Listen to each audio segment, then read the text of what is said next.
இன்றைக்கி என்ன சமையல்னு பார்க்கலாமா?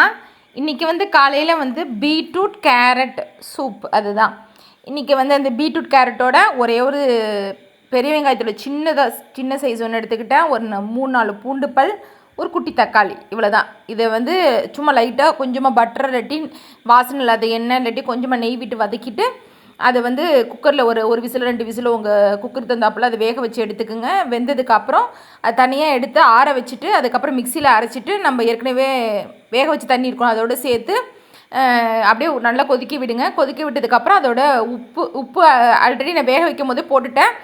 தேவைப்பட்டுச்சுன்னா உப்பு சேர்த்துக்குங்க. கொஞ்சம் மிளகுத்தூள் போட்டு உங்களுக்கு கொஞ்சம் டேஸ்ட் என்ஹான்ஸ் பண்ணணுன்னா கொஞ்சம் சர்க்கரையும் சேர்த்திங்கன்னா சூப்பராக இருக்கும்.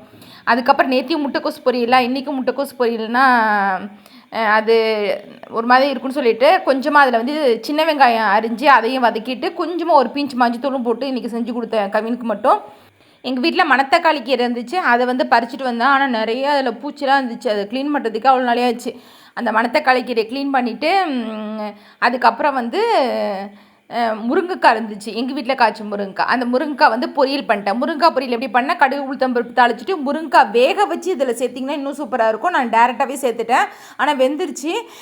அந்த முருங்கைக்காவோட நான் என்ன பண்ணியிருக்கேன்னா தேங்காய், ஒரு 4-5 சாம்பார் வெங்காயம், தேங்காய் வந்து கரகரப்பாக தான் அரைச்சிக்கணும், நைஸாக அரைக்கக்கூடாது. அதை போட்டு ஒரே ஒரு தக்காளியும் அதில் அரிஞ்சு அப்படியே ஒரு வதக்கிட்டு அப்படியே மூடி வச்சு வேக வச்சேன்.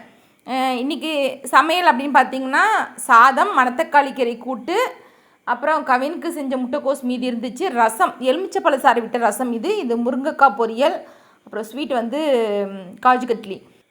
அப்புறம் சாயந்தரம் இட்லிக்கு அரைச்சேன். இந்த கருப்பு உளுந்து தான் யூஸ் பண்ணி இட்லிக்கு அரைச்சேன். எப்போவுமே கருப்பு உளுந்து தான் யூஸ் பண்ணுவேன். இப்போ தீபாவளிக்கு வாங்கின வெள்ளை உளுந்து 2 கிலோ, அது வந்து அதுக்காக அது வந்து வெள்ளை உளுந்து போட்டேன்.